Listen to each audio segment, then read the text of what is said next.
आता पहिले फंक्शन लिहून घेऊ. फंक्शन आहे आपलं e sine x. Function is equal to e raise to sine x. हे झालं आपलं फंक्शन.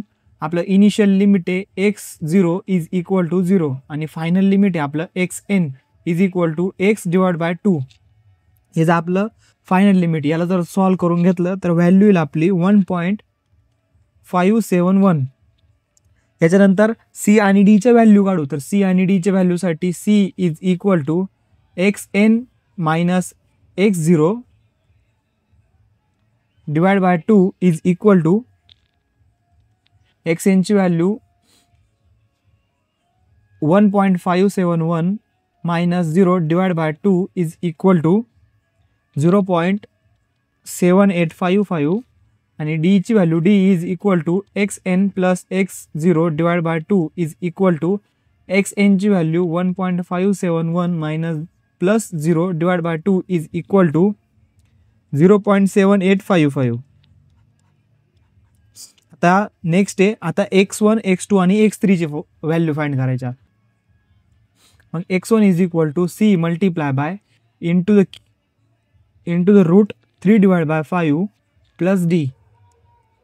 आता याच्यात व्हॅल्यू टाकू.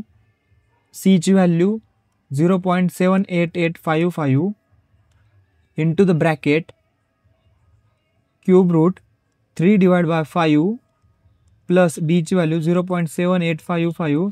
मग x1 इज इक्वल टू 1.3939. त्याच्यानंतर x2 is equal to minus C multiply by 3 divide by 5 plus D is equal to minus 0.7855 multiply by 3 divide by 5 plus 0.7855. मग x2 is equal to x2 येईल आपला 0.177.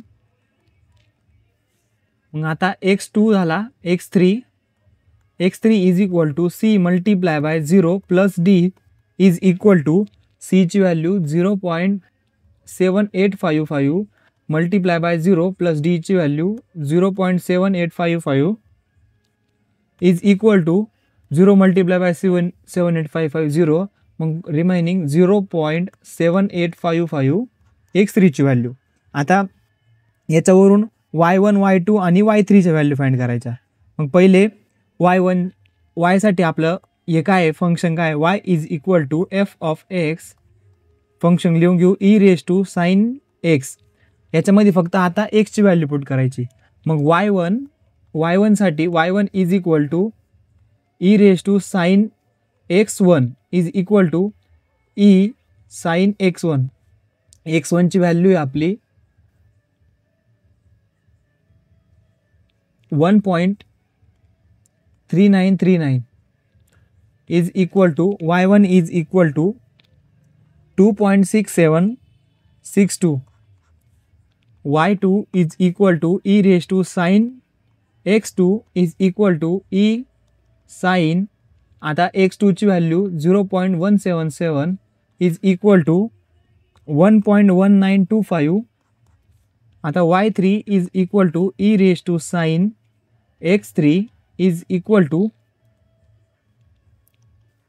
E sine x3 ची value 0.7855 is equal to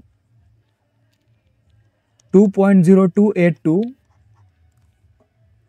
आणि आता याच्यावरून area काढायचा. मग area is equal to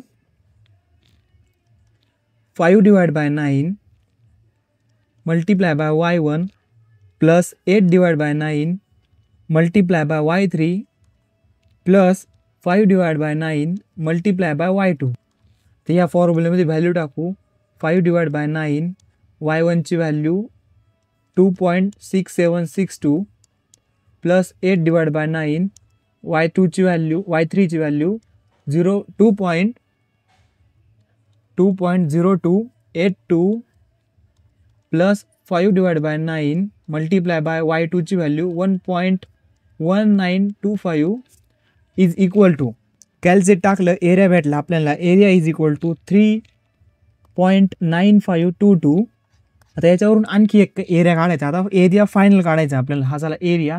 याच्यावरून area final is equal to, पहिला जो एरिया काढला आहे तो area multiply by C is equal to 3.9522 multiply by सीची व्हॅल्यू 0.7855 इज इक्वल टू, म्हणजे area A is equal to 3.1044.